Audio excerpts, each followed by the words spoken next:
UNESCO की विश्व धरोहर फतेहपुर सीकरी को अकबर ने अपनी राजधानी बनाया था। आज भी ये अपने समृद्ध इतिहास की दास्तान सुनाती है। मुगल बादशाह बाबर ने राणा सांगा को सीकरी नाम की जगह पर ही हराया था। आगरा से 40 किलोमीटर दूर यही स्थान वर्तमान में फतेहपुर सीकरी कहलाता है। बाद में मुगल सम्राट अकबर ने इसे राजधानी बनाने लिए यहाँ किला बनवाया, लेकिन पानी की कमी के कारण राजधानी को आगरा में स्थानांतरित करना पड़ा। अकबर एक सफल राजा होने के साथ साथ कलाप्रेमी भी था। फतेहपुर सीकरी 1570-1585 तक मुगल साम्राज्य की राजधानी रहा। दरअसल अकबर निसंतान था और संतान प्राप्ति के सभी उपाय असफल होने पर उसने सूफी संत शेख सलीम चिश्ती से प्रार्थना की, जिसके बाद उसे बेटा मिला। इस बात से खुश और उत्साहित होकर अकबर ने यहाँ अपनी राजधानी बनाने का निश्चय किया था।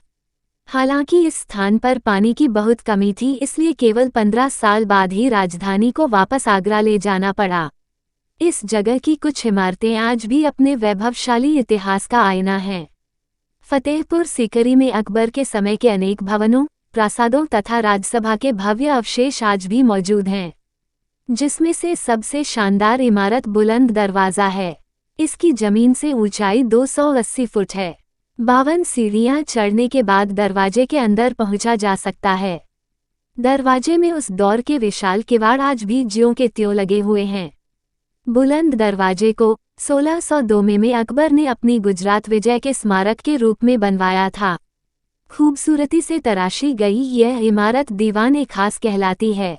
यही वह जगह है जहां औरंगजेब की कैद में शाहजहां ने अपनी जिंदगी के आखिरी 7 साल बिताए थे। कहा जाता है कि उस समय यहां से ताज का सबसे सुंदर नज़ारा दिखाई पड़ता था।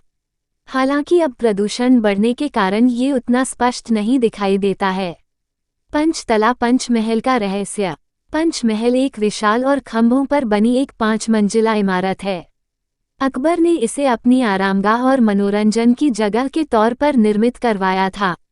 ओपन साइडेड थीम पर बने इस महल की हर मंजिल पहली मंजिल की तुलना में छोटी है और ये सभी विषम खंभों पर खड़ी हैं। ये महल मुख्य रूप सम्राट की रानियों और राजकुमारियों के लिए बनाया गया था, जिसकी विशेष प्रकार की जालियों से वे महल में होने वाले कार्यक्रमों का आनंद ले पाती थीं। महल के पास बेहद खूबसूरत अनूप तालाब है, जो अकबर ने जल भंडारण और वितरण के लिए बनवाया था। सलीम चिश्ती की दरगाह का रहस्य। बुलंद दरवाजे से होकर शेख सलीम चिश्ती की दरगाह में प्रवेश करना होता है। ये शेख सलीम की संगमरमर से बनी समाधि है। इसके चारों ओर पत्थर के बहुत बारीक काम की सुंदर जाली लगी है। दूर से देखने पर ये जालीदार सफ़ेद रेशमी पर्दे की तरह दिखाई देती है।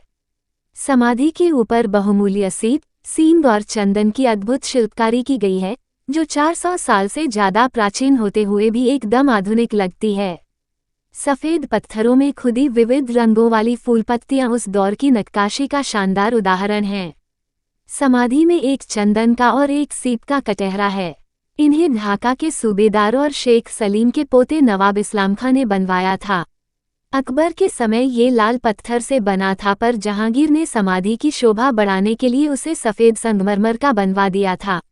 उसने समाधि की दीवार पर चित्रकारी भी करवाई।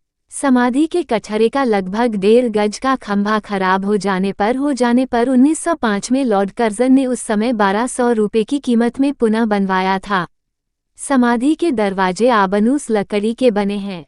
रोज ऐसे ही वीडियो देखने के लिए हमारे YouTube चैनल को सब्सक्राइब कर ले और वीडियो को अपने दोस्तों के साथ शेयर कर दे।